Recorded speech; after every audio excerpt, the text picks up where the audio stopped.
Bien, bienvenidas a todas nuevamente. Espero que todas estén muy bien. Hola Sheila, no te había visto. Bendiciones, Dios te cuide. Qué bueno verte. Bien, en el día de hoy vamos a analizar el día número 7. Vamos a analizar el profeta Sansón. Recuerden que yo les había mencionado y les compartí también por el canal de Instagram que cada juez descrito pertenecía a un periodo de la historia del pueblo de Israel. El primer periodo correspondía a Otoniel, en donde él lideró y tuvo 40 años de paz con el pueblo. Cuando él muere, sale entonces Ahod, el Señor escoge a Ahod y él le dio o lideró por 80 años junto a Samgar, debemos de recordarlo a él también, Samgar, ambos en regiones diferentes. Lideraron al pueblo de Israel de 18 años de opresión de Moab, 80 años de liberación. El periodo más largo de liberación. Luego tenemos a Débora y a Barak, que lideraron por 40 años, luego de 20 años de opresión de Jabín. Y en Canaán, ¿verdad? Que fue la guerra civil que habíamos hablado. Luego tenemos a Gedeón, un personaje que al principio entendíamos que la historia no iba a terminar como terminó, pero nos sorprendió al final. Él, después de 7 años de opresión del pueblo de Madián, que fue el pueblo opositor que más rápido conquistó y destruyó al pueblo de Israel, lo empobreció. Gedeón lideró y libró al pueblo por 40 años. Luego hubo una pausa ahí loca porque el hijo de Gedeón se creía rey y gobernó a la tierra de Israel por 3 años nada más. Ya sabemos cómo terminó Abimelech, un cuento largo pero corto, de solamente un capítulo, Jueces 9. Y luego viene Tola, Jair, Jefté y los conocidos jueces menores, Ibzán, Elón y Abdón, que juntos, durante los 18 años de opresión de Amón, hicieron alrededor de 75 años, creo que fue la suma que contamos el otro día. 23 años Tola, Jair 22, Jefté 6, Ibzán 7, Elón 10 y Abdón 8. Entonces, durante ese tiempo, ellos fueron los jueces. Después que pasan los jueces menores, entramos al capítulo 13 con el nacimiento de un maravilloso muchacho. Y hay que decirle maravilloso para no decirle otra cosa. Y es que desde antes del nacimiento de Sansón, este profeta del que vamos a hablar en el día de hoy, antes de su nacimiento, los filisteos eran los que estaban oprimiendo al pueblo de Israel. Hablemos un poquito de Sansón. Sansón, su nombre, esto es un dato curioso, este yo no lo sabía. Sabía de varios otros, pero este no lo sabía. El significado del nombre de Sansón es como el sol o pequeño sol, ¿verdad? Era medio radiante. Él era de la tribu de Dan y su familia era Manoa, su papá, y la esposa de Manoa, que no nos dice el nombre de ella, así que nos vamos a referir a ella como la esposa de Manoa. Y él fue un juez de Israel que tenía una cualidad muy importante, y es que él era nazareo. ¿Y qué significa eso? Bueno, ya vamos a entrar en ese pequeño detalle. En los capítulos 13 al 16 del libro de Jueces aprendemos un poquito más acerca de Sansón, su debilidad grandísima y cómo eso hizo que él, ¿verdad?, tomara algunas decisiones que ya ayer aprendimos que las decisiones impulsivas no nos llevan a ningún lado. Así que vamos a aprender un poquito más de Sansón. En resumen, aunque vamos a desglosarlo, antes del nacimiento de Sansón, Dios anunció que él sería apartado como nazareo para comenzar la liberación de Israel del dominio de los filisteos. Como les mencioné, 20 años antes de Sansón nacer, ya los filisteos estaban dando candela al pueblo de Israel. Sin embargo, a lo largo de su vida, desde joven el Espíritu del Señor lo capacitó con una fuerza sobrenatural para enfrentar a los enemigos de Israel.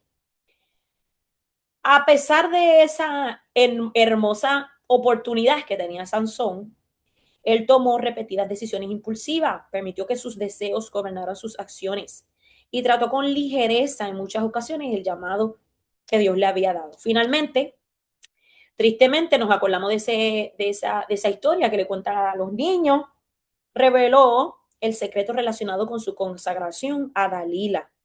Fue capturado por los filisteos y perdió su fuerza.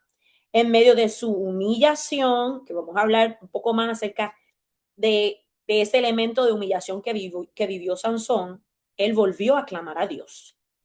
En su último acto, el Señor le concedió fuerzas una vez más para derribar el templo de Dagón, derrotando a más enemigos en su muerte que durante toda su vida. ¿Cuáles son algunas de sus fortalezas? Bueno, Sansón fue llamado por Dios desde antes de nacer, capacitado por el Espíritu Santo, por el Espíritu del Señor, fue valiente y muy fuerte frente a sus enemigos. Y en muchas ocasiones, en varias ocasiones, él reconoció su necesidad de Dios. Reconoció a Dios en muchas ocasiones, pero al final de su vida reconoció su necesidad de Dios al final. Algunos desafíos impulsivos, dominado por sus deseos personales, descuidó su consagración. Él solo tenía un trabajo, no lo cumplió, confió demasiado en su propia fuerza. Y el texto clave de Sansón se encuentra en el versículo 28 del capítulo 16. Y clamó a Jehová diciendo, Señor Jehová, acuérdate ahora de mí y fortaléceme. Te ruego solamente esta vez.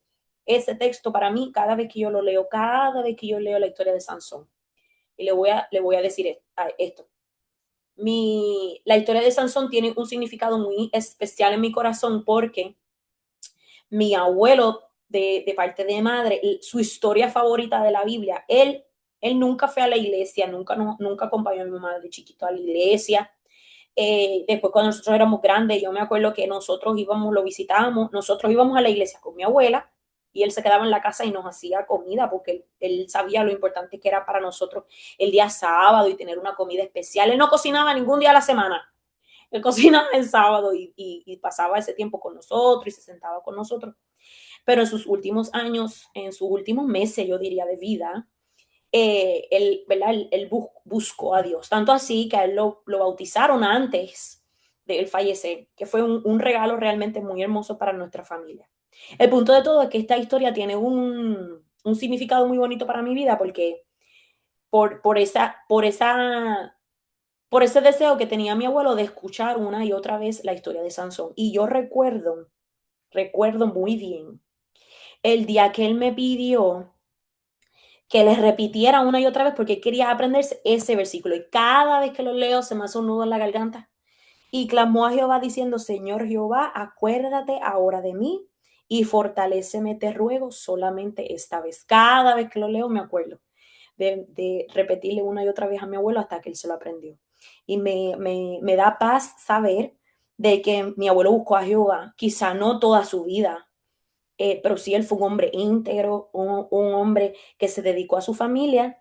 Y que yo sé que en la historia de Sansón quizás, yo no sé el pasado de mi abuelo, yo no sé qué situaciones él tenía, ¿verdad? Y esto es un mega paréntesis, pero yo sí sé que él encontró refugio y aliento en esas palabras. Y ya vamos a ver por qué esas palabras fueron tan importantes, porque literalmente estas fueron las últimas palabras de Sansón antes de un acto maravilloso, misericordioso y de gracia que Dios tuvo con Sansón.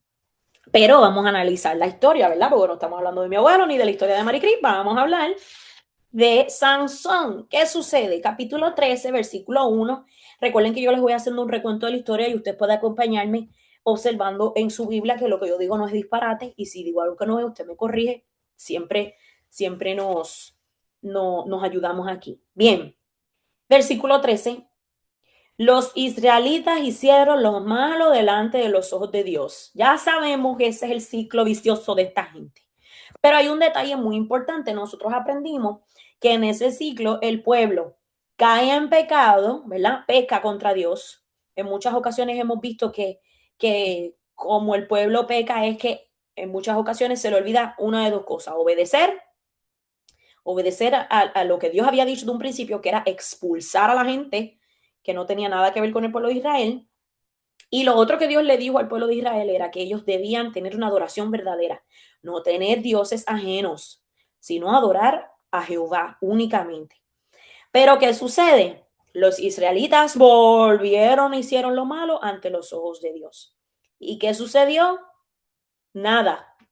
Ellos estaban tan profundamente espiritualmente deteriorados que no clamaron a Dios. Y esto me parece muy interesante porque en los jueces anteriores, en la condición de los israelitas anteriormente, ya habíamos aprendido que los jueces, que el pueblo de Israel cada vez que pecaba se encontraba en una situación difícil, en opresión, clamaban a Dios. Pero en esta ocasión estaban tan sumidos en su pecado, creían que era tan normal que no lo hicieron. Pero en un acto de amor, ellos estaban, ya ni buscaban a Dios, en un acto de amor y de misericordia, es Dios quien actúa. Ya habíamos visto la intervención de Dios anteriormente. En el día de ayer con Jefté aprendimos que cuando el pueblo de Dios estaba en esa condición, Dios fue el que tuvo que como que sacudirlos y les dijo, oye, yo les he ayudado anteriormente, ¿qué es lo que les pasa a ustedes? Los confrontó y el pueblo de Israel dijo, ay, sí, Señor, de verdad, ayúdanos, por favor. Y Jehová lo hizo levantando a Jefté. En esta ocasión, ni eso, ni a eso respondían.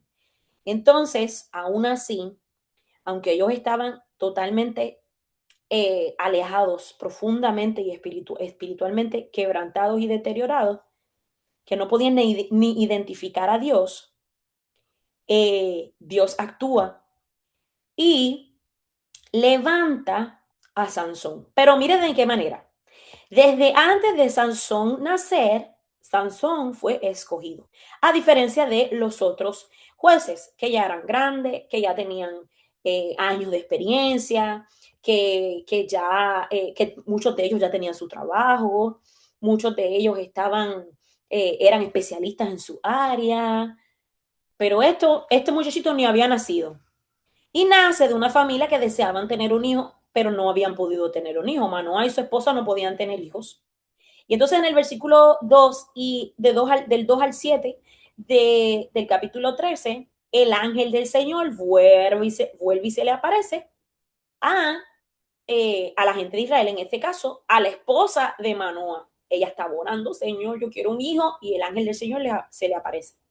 Y habíamos aprendido que cuando leemos que aparece el ángel del Señor en el Antiguo Testamento, se refiere a una cristofanía.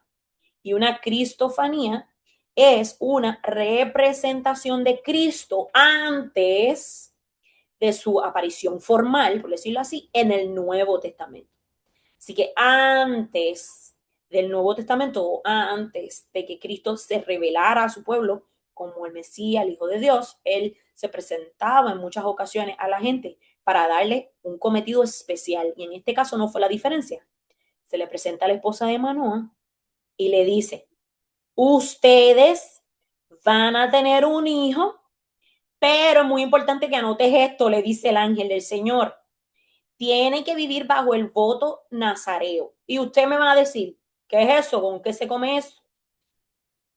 ¿Qué pasa? La señora anota todo, te va el ángel del Señor y ella va donde Manoah. Manoah, no lo vas a creer, no lo vas a creer. Vino un ángel, vino el ángel, vino un señor, ella no sabía ni quién era, vino un señor ahí y me dijo que vamos a tener un bebé.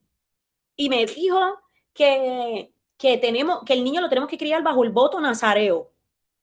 Y Manoah dice, pero es que son bien viejos, eso no es nadie, ya viven así. Pero ¿qué pasa? Vuelve otra vez y aparece el señor y Manoah dice, espérate. Yo tengo que hablar con esta persona porque yo necesito que me explique varias cosas. Si es verdad, y necesito saber qué es eso de qué manera tenemos que criar a este muchacho. Y entonces Manoah se sienta con el ángel del Señor, que estaba así como mirándolo como, ¿tú quién eres? Yo no te conozco muy bien. Manoah estaba analizando a esta persona mientras ellos conversaban Y del versículo 8 al 14, el ángel del Señor le explica, mira, el voto nazareo es el siguiente, te lo repaso, ¿ok? Te lo repaso.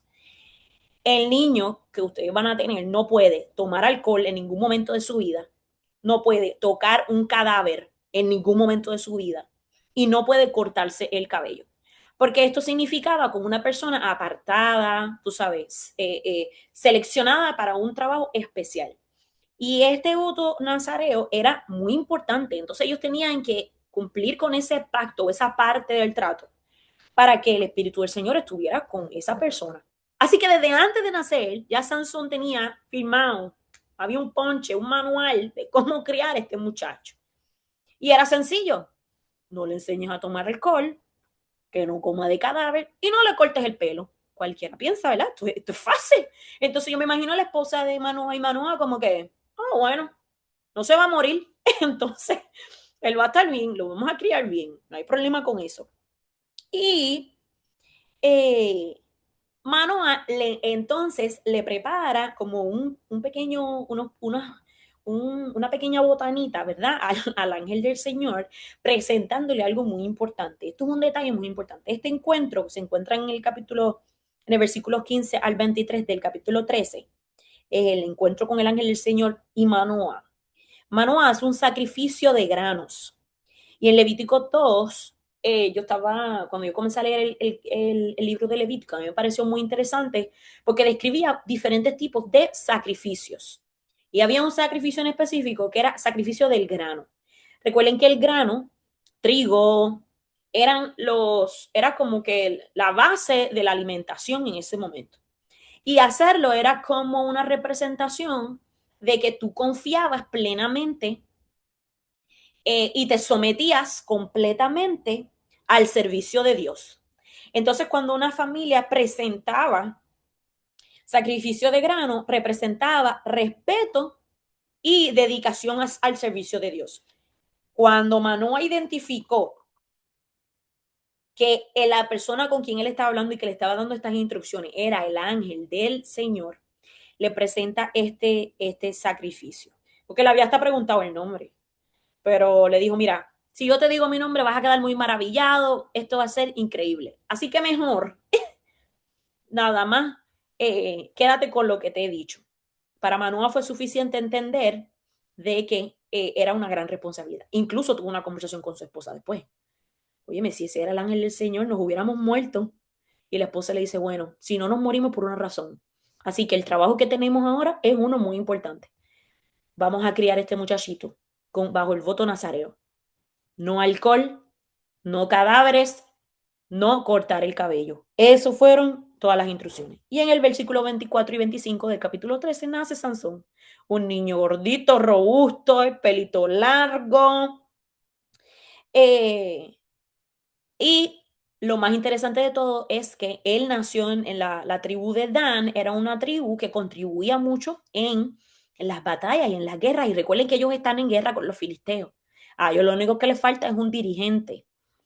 Así que los israelitas se reunían mucho y se movían de campamento en campamento para practicar, para sitiar en diferentes lugares, ubicarse en diferentes lugares y planificar estrategias. Y a todas estas, Sansón estaba, mira, desde chiquitico, observando, prestando atención, analizando y aprendiendo para cuando, porque él sabía que él tenía un llamado especial. Ya sus papás lo, lo, se lo habían dicho. Él crecía observando todo esto y el Espíritu Santo lo iba preparando y llenando de fuerza.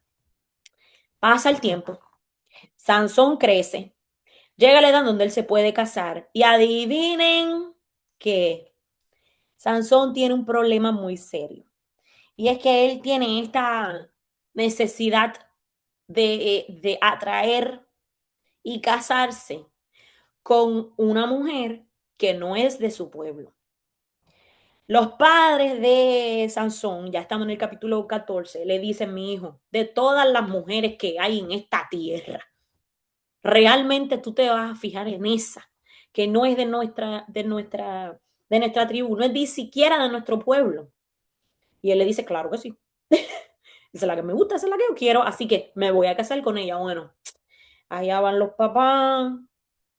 Y cuando ellos iban de camino a la boda de Sansón, ¿verdad? Los atacan a Sansón lo ataca un león. Sansón lo mata y se va. Pasa el tiempo después, llega la fecha de la boda. Sansón, el papá de Sansón le dice, bueno, vámonos para preparar la boda, se van juntos y van pasando por el lugar donde Sansón a tiempo atrás había matado ese león y encuentra el cadáver de león y adentro un panal de abejas se había ubicado. Y Sansón sacudió las abejitas de adentro del león, un cadáver del león, sacó miel, un poquito para sus papás, se unió a donde estaban los papás ni cuenta se dieron de dónde él sacó esta miel, comió miel él y comieron sus padres. Roto el pacto número 1, comer, tocar cadáveres. A Sansón no le importó y lo hizo. Entonces, seguía alejándose. No le digo a sus papás de este pequeño cometido, de esto que hizo. Llega el día de la boda, bueno, antes de la boda, Sansón estaba bien contento y los suegros de él le asignan 30 jóvenes acompañantes, 30 personas que lo acompañaban, 30 caballeros. Y en la fiesta y el holgorio, Sansón les dice, les voy a decir un acertijo, el que lo resuelva yo le voy a dar trajes finos de lino y ropas de fiesta.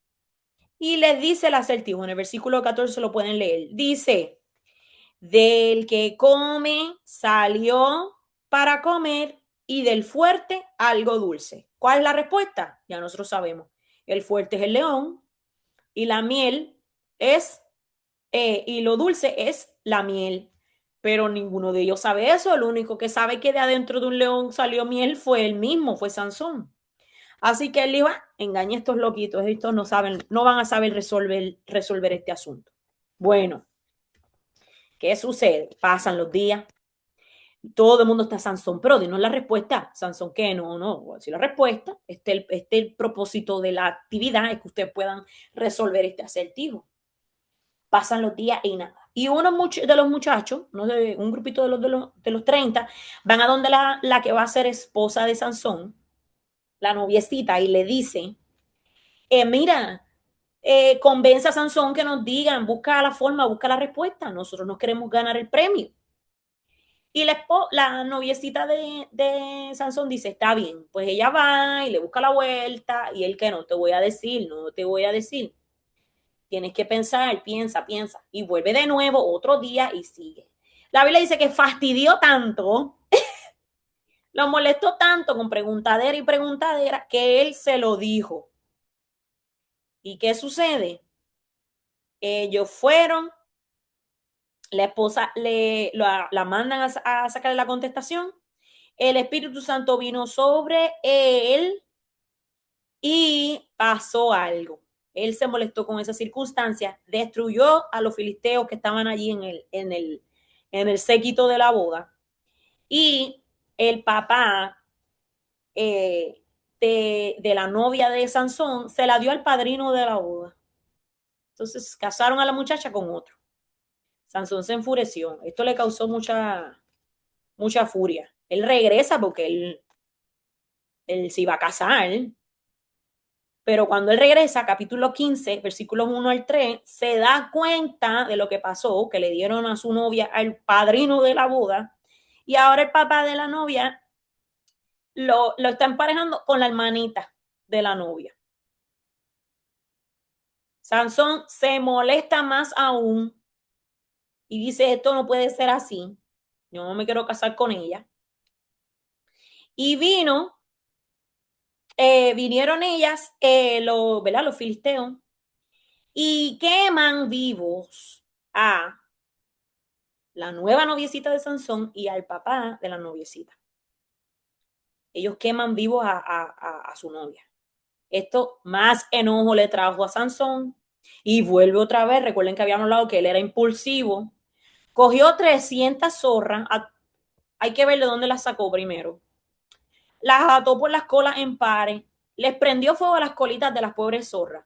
Y la zorra le enganchó unas antorchas y las zorras comenzaron a correr como locas por todo el campo de las cosechas de los filisteos. Esto está en el versículo 4 al 6. Mi gente, y en esa circunstancia, él pagó por mal otro mal, ¿verdad? Quemaron a su mujer y al suegro como respuesta, ¿verdad? A lo que había sucedido con las cosechas. Él atacó a los filisteos con mucha furia. Y los filisteos, cuando preguntaron, ¿y quién fue que nos quemó todo esto? Dijeron por ahí Sansón, y allá fueron los filisteos a buscarlo. Cuando los filisteos fueron a buscarlo, los que habían era un montón de israelitas, y ellos le dijeron, bueno, Sansón no está por aquí, él tiene que estar escondido en unas cuevas, a él le gustaba hacer eso cuando era niño. Y entonces vinieron los filisteos y los mandaron a 3,000 hombres de Israel a buscar a Sansón. Cuando lo encuentran, le dicen que tú nos estás haciendo mío, nos estás metiendo, tú no sabes que nosotros estamos en guerra con esta gente y te pones tú a pelear con ellos. Y Sansón les contesta algo que para mí es como bien ignorante. Les dice, yo solo hago lo que ellos me hicieron a mí. Ellos me quemaron a mi suegra y pues yo les quemo todas las cosechas. Ellos pusieron a mi esposa, a la que yo quería, se la dieron a otro, pues yo hago esto. Pues ahí vinieron los israelitas y le dijeron, bueno, tenemos que entregarte porque realmente nos estás trayendo problemas. Y Sansón les dice, ok, me pueden atar las manos, yo voy para allá, pero no me maten ustedes. No, no, claro que no. Los israelitas lo amarran, se lo llevan a los filisteos, y cuando él llega delante de los filisteos, hizo nada, dice la Biblia, hizo nada la soga, las polvorizó y atacó con una quijada de burro que recién había muerto. Otra vez tocó otro cadáver. Y con esa quijada de burro mató a los filisteos que estaban allí. Para mí la primera palabra que se destaca es soberbia. ¿Cuánta soberbia de este muchachito? Creía que se las sabía todas, pero como quiera, en el versículo 18 y 19 vemos cómo Dios le da la victoria. Y como quiera, Dios fue misericordioso. Aún así, no pasan ni 24 horas y Sansón se mete a la ciudad más importante de los filisteos, se mete a Gaza. Y Gaza era una ciudad muy, muy importante para los filisteos porque era una ciudad como de viajeros. Cuando la gente pasaba por allí, entraban, había muchos hoteles, había muchos restaurantes, había mucho comercio, entonces era un buen lugar para, si tú vas de pasada, te detienes allí, descansan y lo continúan. Pues Sansón se metió allí a estar con una mujer filistea, pasa la noche y se entera que la gente de allí lo va a atacar por en la mañana. Entonces Sansón dice, yo soy más listo, soberbia, recuerden la palabra, yo soy más listo, yo me voy a levantar temprano y les voy a enseñar realmente mi fuerza. Se levanta a la medianoche. Recuerden que esta es una ciudad bien fortificada, que los filisteos se jactaban de que esta ciudad era muy, muy protegida, muy segura. Y entonces se levantó a la medianoche y se llevó a la puerta de la entrada. Arrancó la puerta, normal, normal para Sansón, y se la llevó y se la puso así en una montaña que había a la entrada de la ciudad. Cuando se levanta todo el mundo por la mañana y ve que la ciudad no tiene puerta, esto fue una amenaza directa hacia la seguridad y protección de esta ciudad. Era como la forma de Sansón burlarse de la ineficiencia y de como una manera de burlarse de los filisteos. Bueno, ahí los filisteos dijeron, nosotros sabemos de qué pata coge a Sansón, pues vamos a utilizar eso a nuestro favor.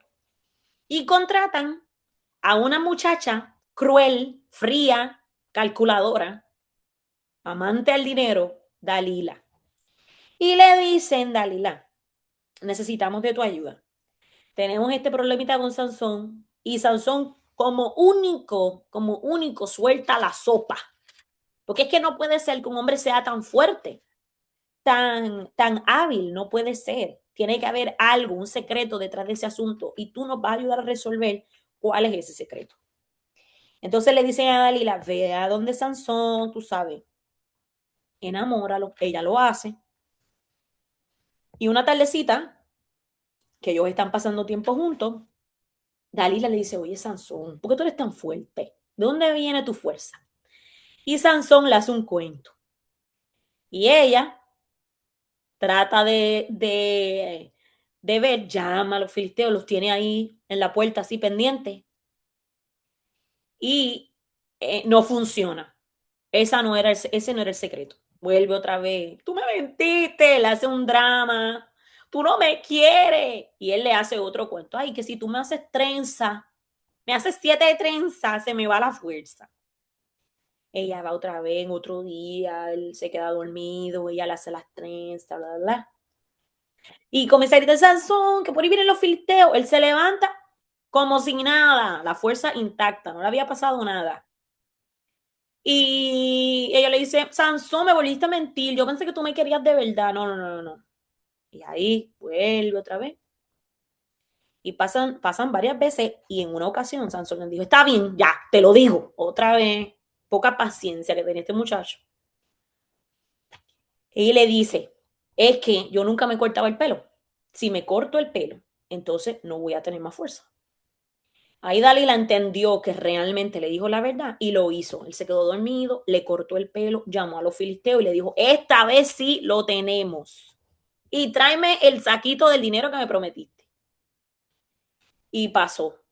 Cuando ella grita, Sansón, los filisteos sobre ti, Sansón se despierta y se dio cuenta, y este es el versículo más triste de toda la historia, versículo 20, capítulo 16, el Señor lo había abandonado.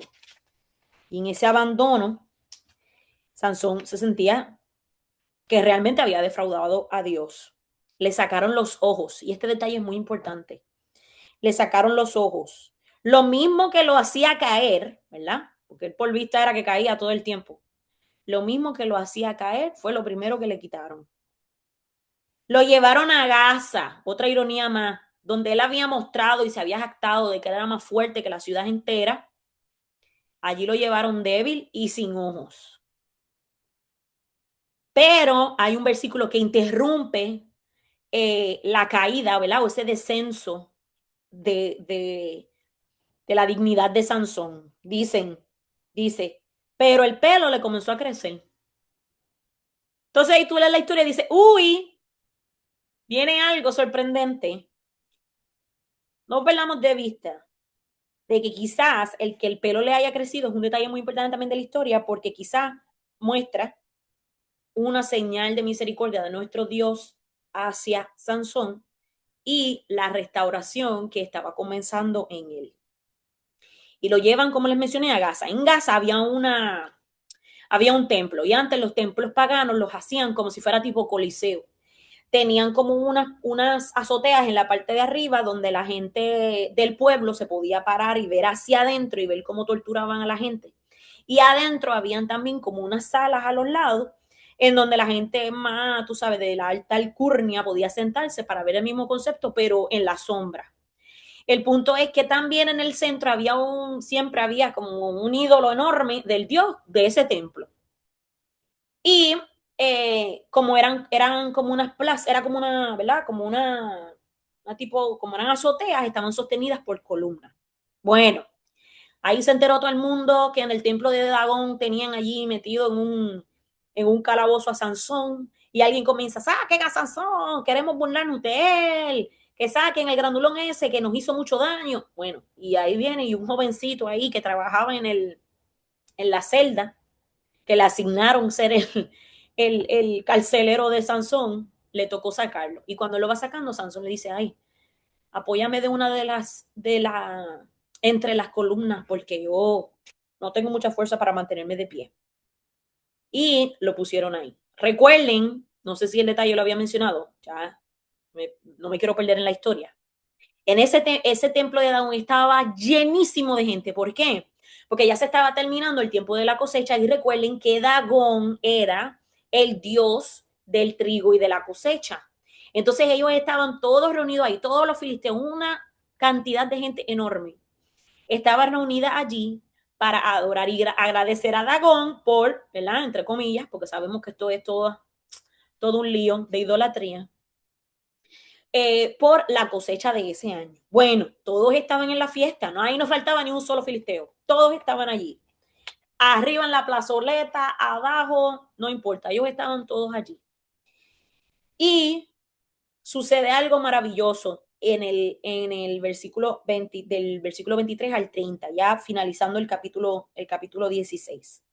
Y es que el ciclo que vemos en el pueblo de Israel, en los otros ejemplos de los jueces, lo vemos aquí solamente en Sansón. Se los muestro. Antes, el pueblo de Israel hacía lo siguiente. Pecaban contra Dios porque idolatraban algo, ¿verdad? Cometían idolatría, pecaban. Luego, ¿qué sucedía? Ese pecado los llevaba a ser oprimidos.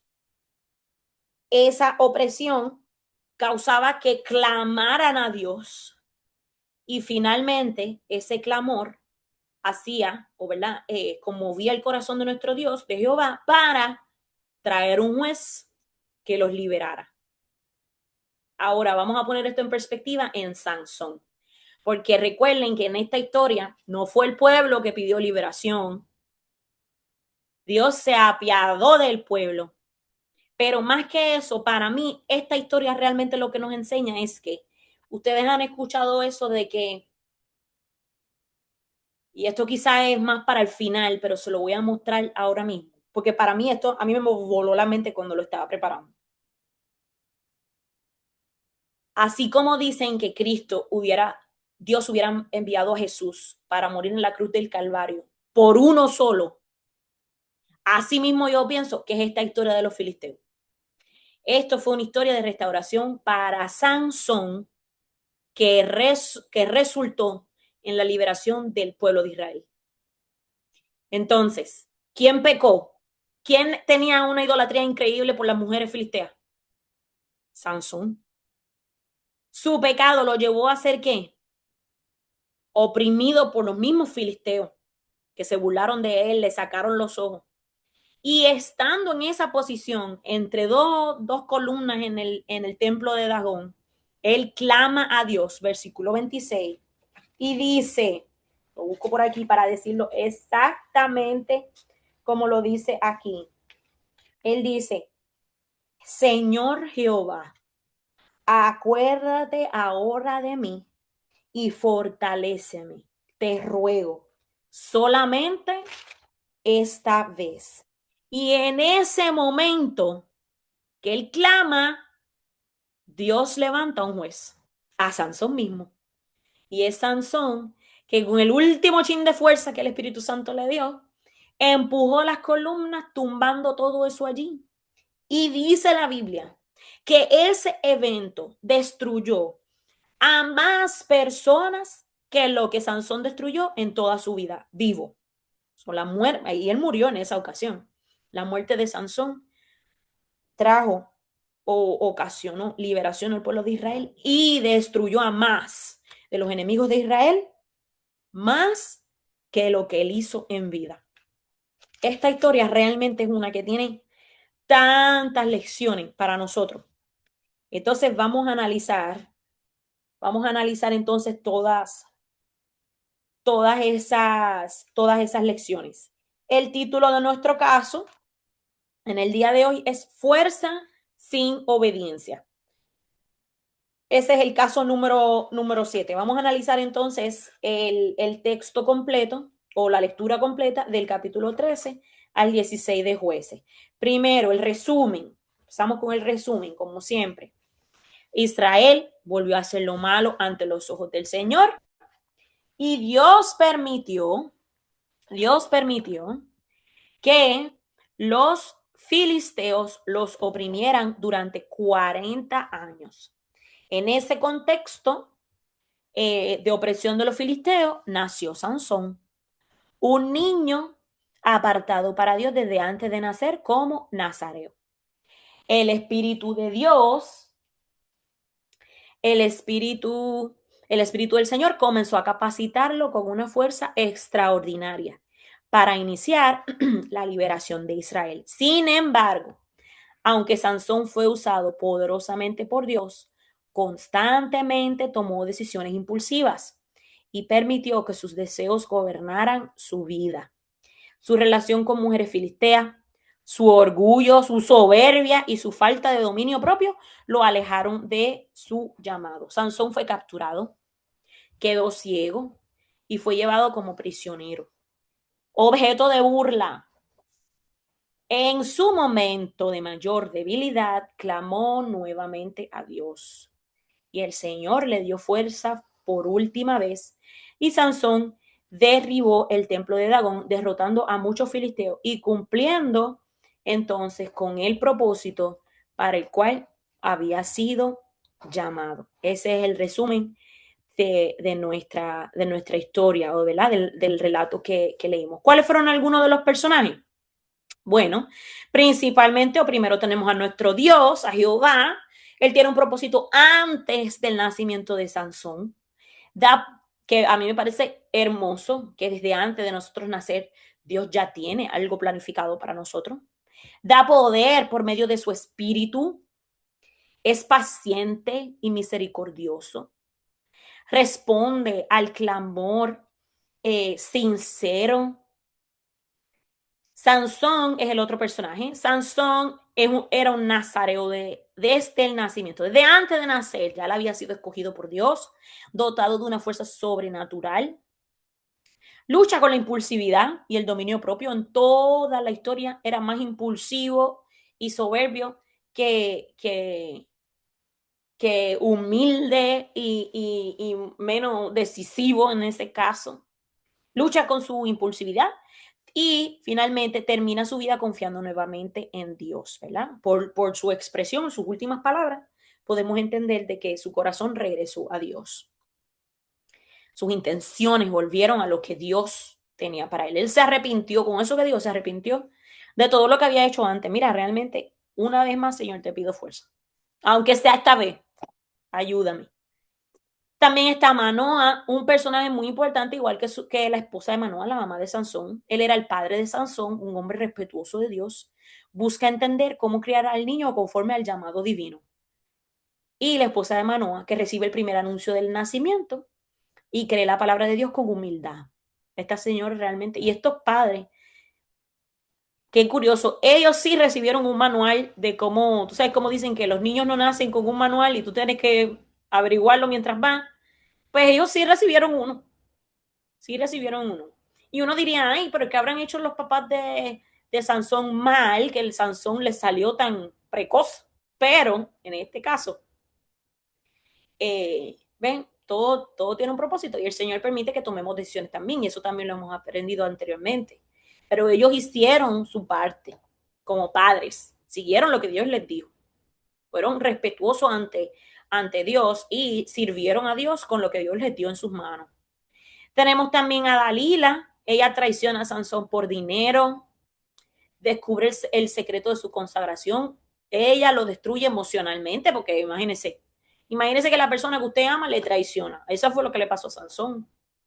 Él no sabía que ella estaba con él por dinero, pero eso fue lo que sucedió. Ahí ya conocemos un poquito más del carácter de Dalila, una mujer fría, cruel, que realmente no le importaban los sentimientos de los demás, y lo que le importaba era que quedara bien en la situación. Y finalmente los filisteos, que oprimen a Israel y representan el enemigo que Dios había llamado a Sansón a enfrentar. Él había llamado a Sansón a que enfrentara a los filisteos, pero con Dios de mano, no con su propia fuerza. Entonces ahí ya vemos que en qué área flaqueaba Sansón, porque podemos tener mucha fuerza, muchas capacidades, muchas habilidades, pero sin obediencia, eso a veces eso muchas veces se puede desvanecer. Próximo, vamos a nuestras palabras clave. Nuestras palabras clave de hoy son consagración. Nazareo es una palabra clave porque debemos de entender lo que eso significa. Apartado, separado, escogido. Espíritu del Señor, tentación, lo que cayó Sansón todo el tiempo en la tentación. Dominio propio, lo que le faltó a Sansón.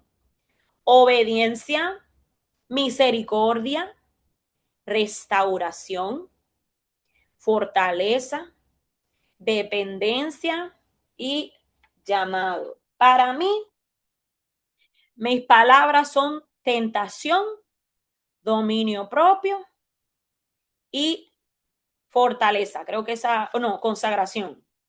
Creo que me gusta más consagración. Bueno, puedo poner los dos, no importa. Consagración, tentación. Es una palabra clave. Tentación, dominio propio y restauración. Esas son las mías. A ver, ¿hay alguna otra que a usted se le ocurre? Escríbala por ahí por el chat. ¿Cuál otra se le ocurre? Otras palabras claves. Identidad, muy bien. Identidad, claro, porque el llamado de Sansón era muy claro y podía aportar a su identidad, así mismo es, muy bien. Excelente. Muy bien. ¿Alguna otra?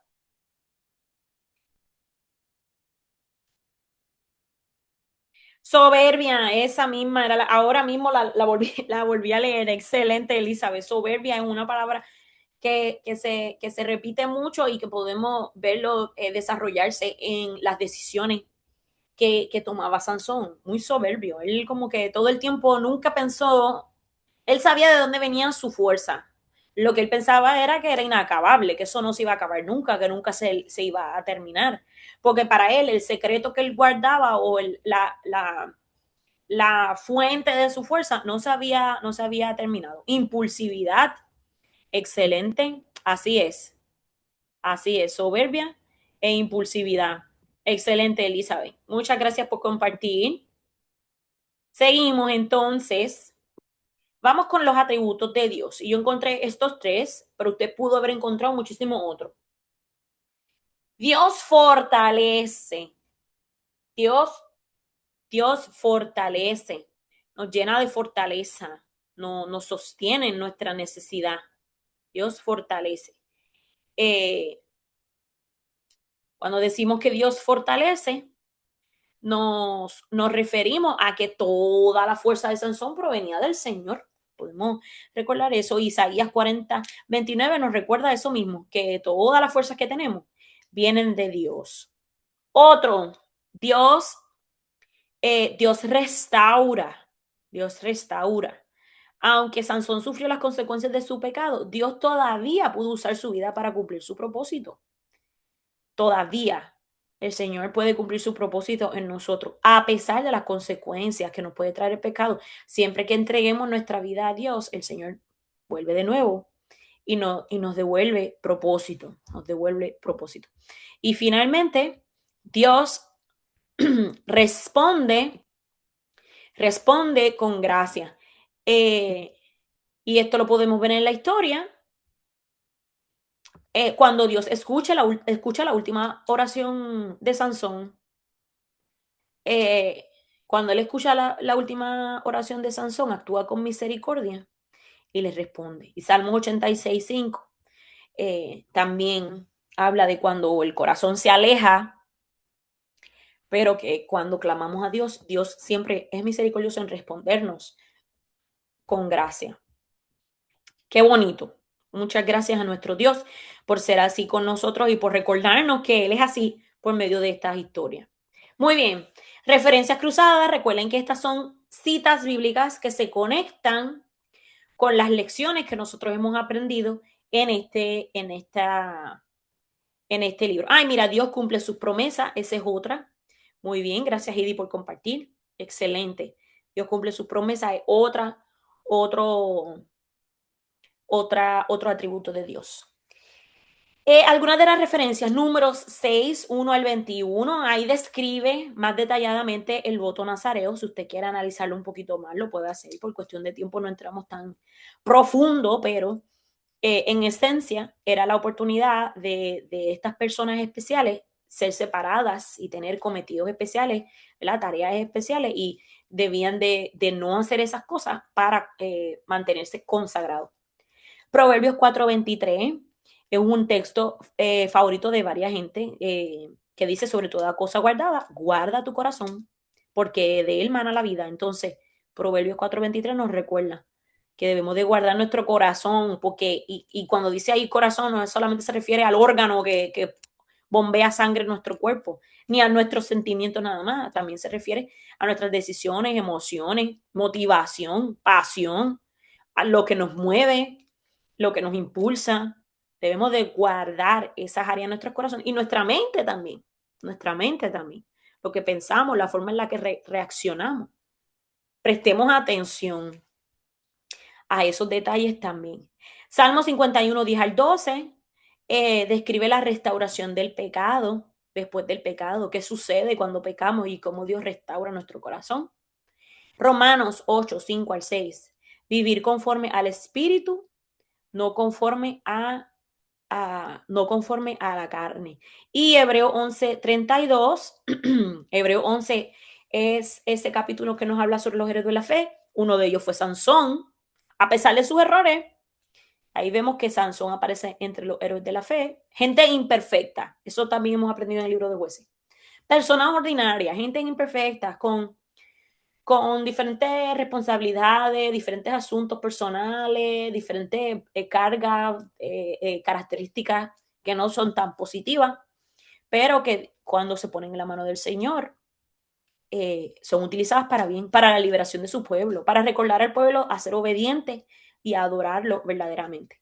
Y el último es 1 Corintios 10:12, que dice: el que piense que está firme, mire que no caiga. Es como una advertencia. Si usted piensa que está bien, analícese bien para que no se vaya a caer. Así que en nuestra, ¿verdad? Y eso es un llamado a no ser soberbios, a no decir, bueno, yo acepté a Cristo hace 20 años y hoy estoy salva, y vivir una vida como que eso no tiene un efecto. O decir, bueno, yo voy a la iglesia, yo sirvo, yo estoy en un ministerio, yo aporto, yo participo, tengo la Biblia llena de cosas y estudio la Biblia, así que yo estoy bien. Pero el que piensa que está firme, como dice la Biblia, mire que no caiga, observe bien, analice bien, viva con humildad. Eso lo aprendimos ayer, humildad. ¿Cuánto nos falta? Vivir con humildad, vivir reconociendo que Dios es Dios, que Él es soberano, supremo sobre todas las cosas, y que a pesar de todo esto, Él, como quiera, nos permite tomar decisiones que, aunque nos llevan a pecar una y otra vez, Dios es misericordioso para aceptarnos, pero debemos aceptar esa misericordia ahora, mientras podamos. No cuando el tiempo sea tarde, no cuando estemos embrollados como estaba Sansón, no cuando ya nos queda última y el último soplo de vida, no. Mantengámonos humildes, mansos y humildes de corazón, mansos y humildes de corazón. Estar vigilantes, así mismo debemos estar vigilantes, porque no sabemos qué circunstancia nos puede hacer tambalearnos, sino que debemos recordar siempre, volver otra vez, mira, Señor, caí de nuevo, ayúdame. El Señor nos restaura y te ayuda, pero no podemos vivir con la soberbia de Sansón. Yo fui separado desde nacimiento, a mí no me va a pasar nada. Esta fuerza yo la tengo desde baby, esto jamás me lo van a quitar. Y miren cómo terminó, mal. Entonces, en esa misma circunstancia, quizás nosotros no tenemos así la mega fuerza de Sansón, pero tenemos un trabajo que nos encanta, nos sentimos bien, pero si ese trabajo, y eso estábamos hablando hoy en mi iglesia, si ese trabajo te aleja del propósito de Dios, entonces esa oportunidad que Dios te da, pues se va a hacer bien complicado, porque si no glorificamos a Dios en todo y a otras cosas se vuelven ídolos en nuestras vidas, el Señor nos va a hacer un wake up call, como dicen en inglés, nos va a hacer un llamado de emergencia, de despertar, y nos va a decir: si tú piensas que estás firme, analiza y vigila bien, porque no quiero que caigas en el inmenso amor y misericordia de nuestro Dios. Él es nuestro buen pastor y Él no desea que caigamos. Él desea que siempre nos aferramos a Él, así que debemos estar firmes. No firmes porque nunca vamos a caer, Firmes porque sabemos en quién estamos, sobre quién estamos parados, quién nos está sustentando en cada momento. La pista encontrada de esta historia es la mayor batalla de Sansón nunca fue contra los filisteos. Ya esto lo hemos aprendido anteriormente. Los israelitas, el problema de los israelitas nunca fue con otras ciudades. Siempre fue un problema de adoración. Fue contra ellos mismos. Y la de Sansón definitivamente fue contra él mismo. Él podía romper cadenas de hierro, podía derrotar ejércitos enteros, podía cargar una puerta de una ciudad fortificada a una montaña, pero le costaba dominar sus propios impulsos. Increíble, como el hombre más fuerte del mundo descrito en la historia tenía problemas para controlarse a él mismo. El libro de Jueces nos muestra que la verdadera fuerza no consiste únicamente en vencer enemigos externos, sino en permitir que Dios gobierne nuestro corazón. Si Dios gobierna nuestro corazón, no hay absolutamente nada que podrá detenernos de ser obedientes y de adorarlo verdaderamente. ¿Y cuál es nuestra aplicación? Para pasar al verse mapping de hoy.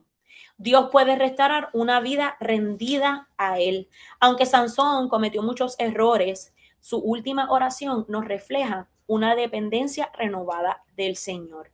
La gracia de Dios es mayor que nuestro pasado cuando volvemos sinceramente a Él.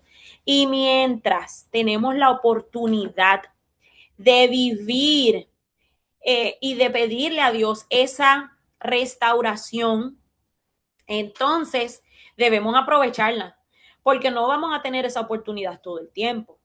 Entonces, mientras sea posible,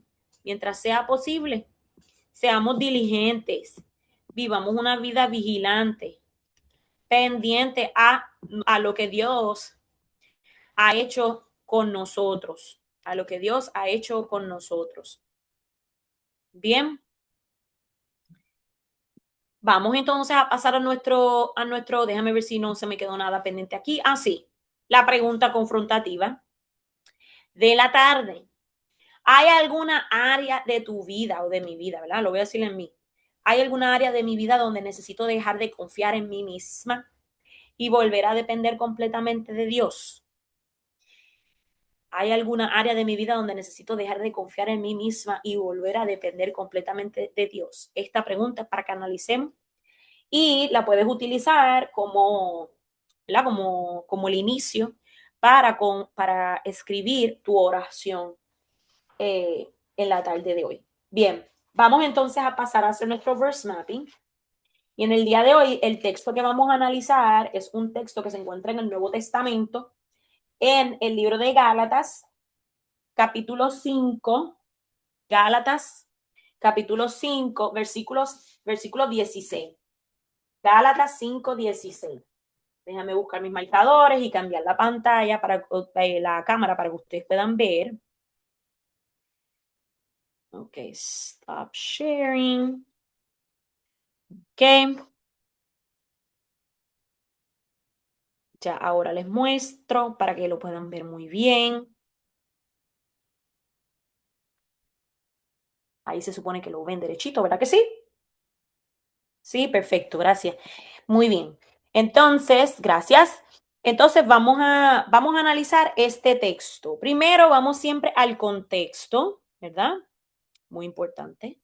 Vamos al contexto de Gálatas 5:16. Dice, digo pues, anden por el Espíritu y no cumplirán el deseo de la carne. Este versículo resume una de las verdades más importantes de la vida cristiana. La victoria sobre el pecado no se logra simplemente esforzándonos más, sino caminando diariamente dependiendo del Espíritu Santo. Y esto nos recuerda muchísimo a lo que sucedió con Sansón, ¿verdad? Ahora a lo que Pablo quería decir en Gálatas, ¿verdad? El contexto. Di ahí un pequeño resumen, pero vamos al contexto. El contexto es el siguiente. Pablo escribe esta carta a los Gálatas para corregir una iglesia que estaba siendo influenciada por falsos maestros. Entonces estos falsos maestros estaban enseñando que la salvación y la santidad dependían de cumplir la ley. Entonces ellos estaban diciendo que sí, habían unos falsos maestros que decían que santidad significaba o era lo mismo o se recibía por buenas acciones. O sea, cumplir la ley.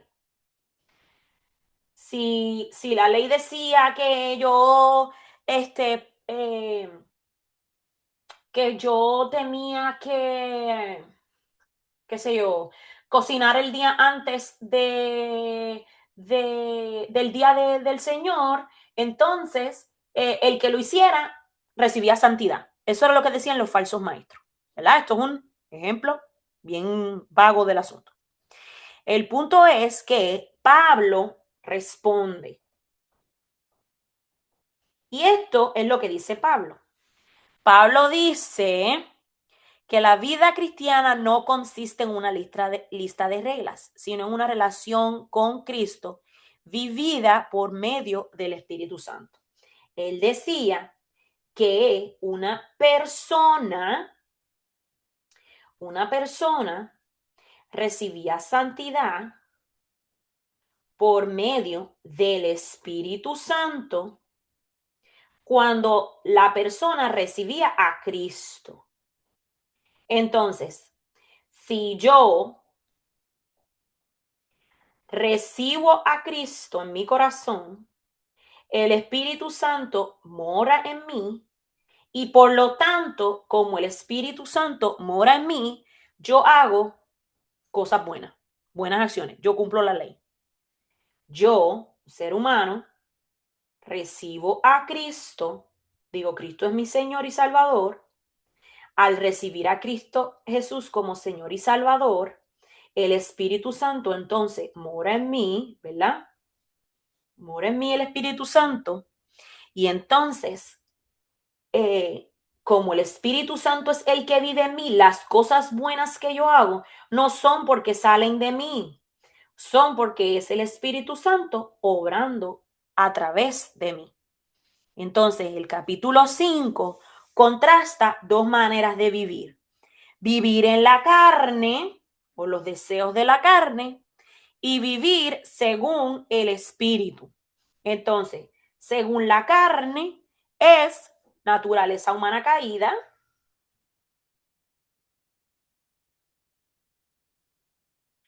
y en el Espíritu es guiada por Dios. ¿Ok? Este es el contexto.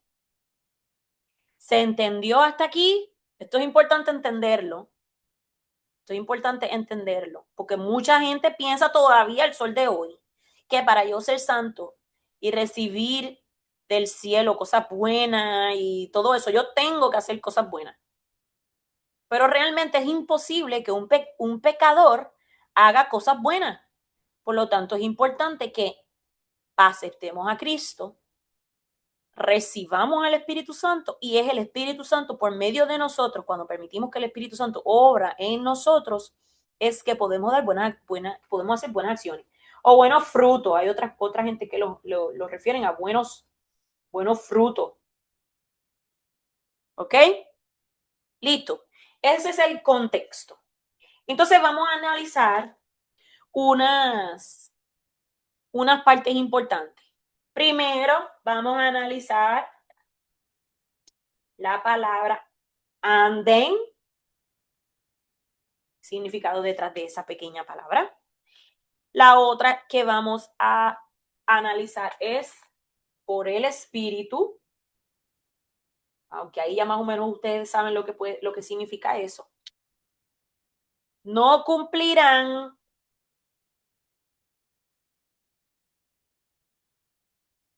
no cumplirán.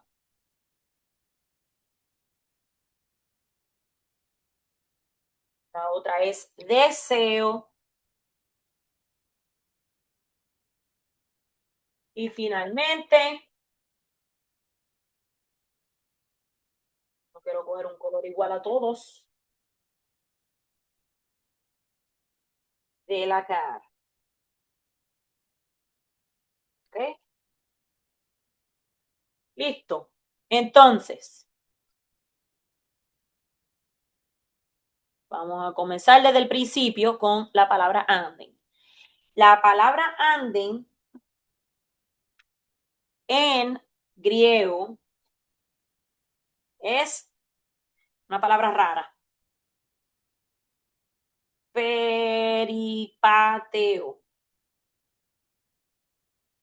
Y literalmente significa caminar, conducir la vida, significa también vivir diariamente.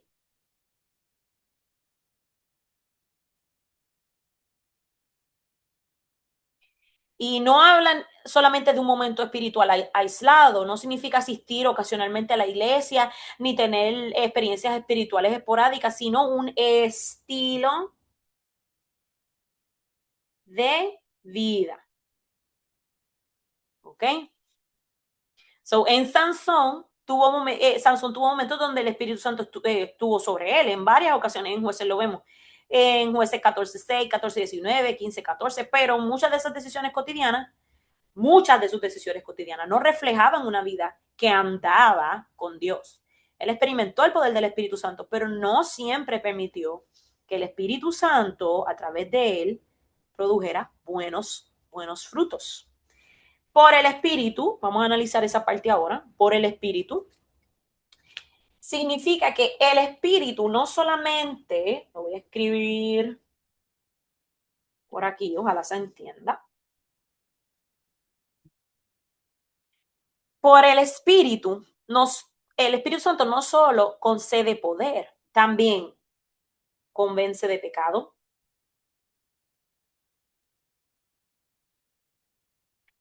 El Espíritu Santo transforma el carácter.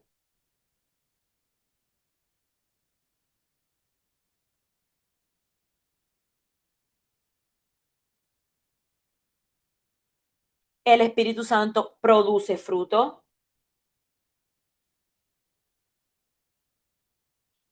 El Espíritu Santo guía nuestras decisiones.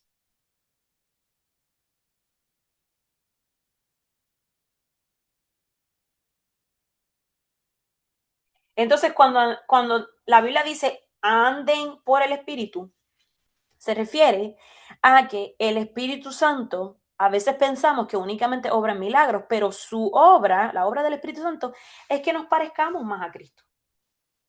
Es que nos parezcamos más a Cristo. Ese es el trabajo del Espíritu Santo, que nos parezcamos, parecernos más a Cristo. En Sansón, Dios le dio la fuerza extraordinaria, pero Sansón necesitaba fortaleza espiritual para dominar su propio corazón. Ahora, esta parte que dice no cumplirán, ¿a qué se refiere?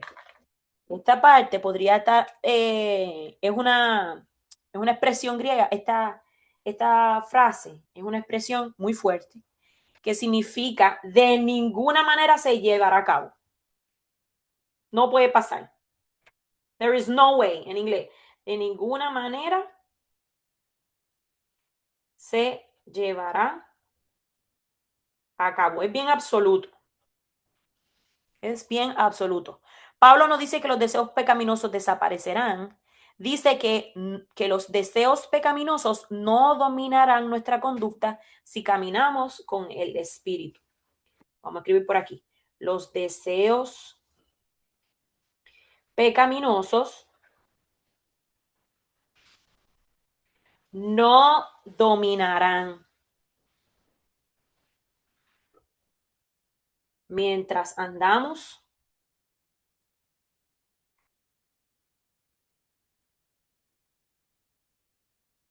mientras caminamos con el Espíritu. No dominarán mientras caminamos con el Espíritu. El cristiano, nosotros, todos los días vamos a enfrentar situaciones. tentaciones, dificultades, cosas que nos van a alejar del espíritu. Pero la diferencia es quién tiene el control, el espíritu o la naturaleza humana caída que todos tenemos.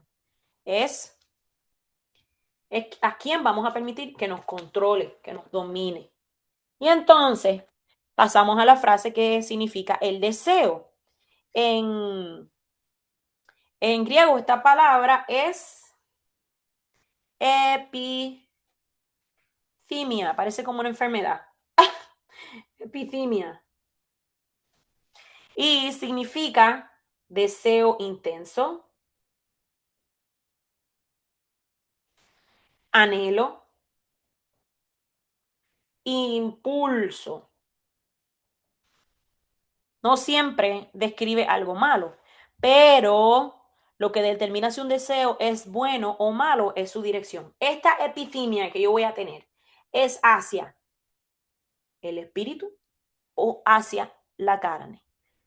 Así que lo que determina es su dirección.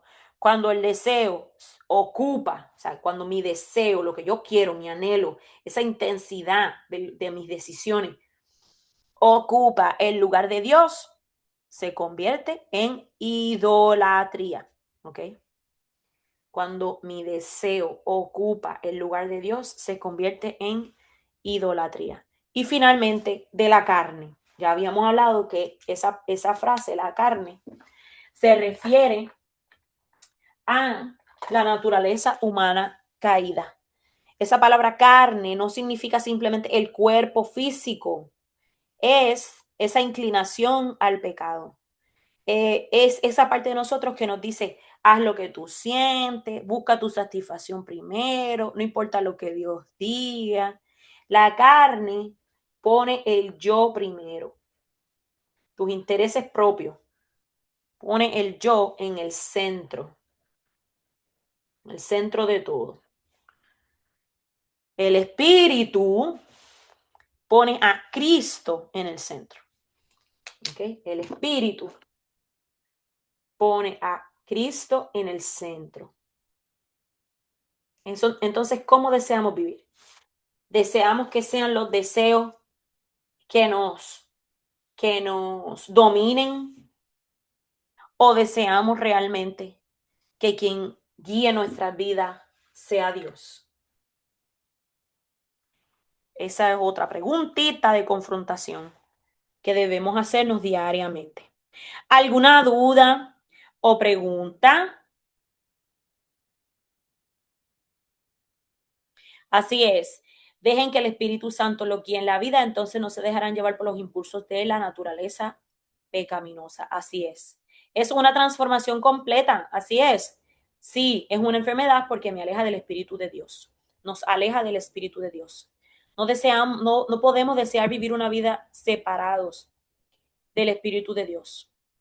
Porque el Espíritu de Dios es el que nos transforma, nos cambia, nos ayuda diariamente a parecernos más a Cristo. Y no solamente a parecernos más a Cristo, sino a vivir una vida que refleje a Cristo y que ayude a otros a poder acercarse a Cristo. Y si deseamos vivir esa gran comisión que Jesús nos dejó aquí en la tierra, de ir por todo el mundo y anunciarle a todos las buenas nuevas de salvación y apresurar su venida, entonces debemos actuar con diligencia, no solamente al anunciarle a los demás, pero también a vivir una vida no basada en yo y en mis deseos y en mis impulsos, sino en quién es Cristo y cómo Cristo puede obrar en mí. Y todos los días una lucha. Pablo mismo lo dice. Esas cosas las cosas malas que yo no quiero hacer, esas hago. Y las cosas buenas, que son las que yo quiero hacer, esas no las puedo hacer. Se me hace difícil. Entonces, si tenemos esa lucha, sometámonos a Cristo Jesús y permitamos que el Espíritu Santo sea el que obre en nosotros. Debemos estar vigilantes a esos deseos, porque Cristo debe ser el centro de todas nuestras decisiones y todas nuestras obras. Muchas gracias, chicas, por sus comentarios. ¿Alguna otra duda o pregunta? Comentario. Este es el momento. Si no, Recuerden que yo les pongo una fotito de esto para que lo puedan tener más claro y lo puedan desarrollar con más calma, ¿ok? Yo se los comparto por el story de Instagram y también se los comparto por el chat de Instagram para que lo puedan tener también eh, las fotos de esto y así lo ven con más detenimiento. Bien, si no hay ninguna otra duda o pregunta, claro, Dari, no hay problema. Si no hay ninguna otra duda o pregunta, eh, vivamos una vida que sea dominada por el Espíritu Santo, no por nuestros impulsos. Sansón fue muy impulsivo, más impulsivo que usted, que dijo ahí, hizo un voto ahí que terminó siendo desgracia para su familia. Seamos conscientes y vigilantes de nuestro corazón y que el Espíritu Santo sea el que viva en nosotros y que sea el Espíritu Santo que convenza a nuestro pecado, nos convenza a nuestro pecado, que nos ayude a ser transformados, que transforme nuestro carácter, que produzca frutos que duren por mucho tiempo, esos frutos buenos, que otros puedan verlo. Y eso es posible, que otros en tu casa, en tu trabajo, con tu otra familia, amistades, digan, es imposible que tú hayas vivido tanta transformación, pero claro, y tú puedes decirle, sí, es imposible porque no soy yo, es el Espíritu Santo en mí. Y cuando usted permite que el Espíritu Santo haga esa transformación, usted va a crecer tanto y usted va a vivir una vida tan, reflejando tanto a Cristo que otros van a desear tener eso que tú tienes. Y ahí tú puedes enseñarles y decirle, mira, este versículo transformó mi vida, esta historia fue el punto de partida para yo entender de que no soy yo, las buenas obras no vienen de mí porque es imposible que una gente pecaminosa logre hacer cosas buenas. Pero lo que sí es posible es que el Espíritu Santo viva en nosotros una vez aceptamos a Cristo. Y es el Espíritu el que impulsa esas cosas buenas en nuestra vida. Entonces vivamos por el Espíritu, no por los deseos. Si tenemos deseo de verdad, impulso y anhelo, que sea por recibir y aceptar al Espíritu Santo en nuestra vida, no para nada de lo contrario. Bueno, espero que todas hayan entendido. Si alguien tiene alguna duda, si le viene una duda en su mente de momento, después analizando todo esto, usted me escribe y yo con mucho gusto le respondo y si yo no tengo la respuesta la buscamos juntas, ¿ok? Porque esto es un proceso, como dijo ahorita Avi, para todas crecer juntas. Así que muchas gracias a todas por participar. Espero que hayan disfrutado de este pequeño momento de estudio pendiente para poder contestar las encuestas y las cositas que les voy a enviar por email y así poder tener en claro lo que vamos a hacer próximamente. Y recuerden, mañana es domingo, entonces nuestra reunión de mañana va a ser en la noche a las 7 de la noche. ¿Está bien? No a las 5. Mañana es a las 7.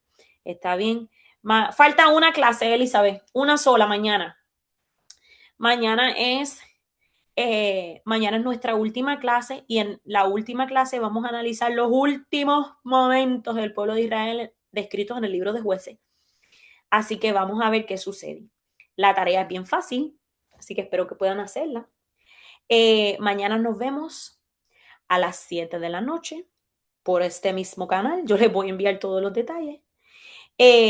Como les mencioné, eh, ya les voy a dar algunos otros detallitos más adelante, pero yo espero que esto haya sido de muchísima bendición.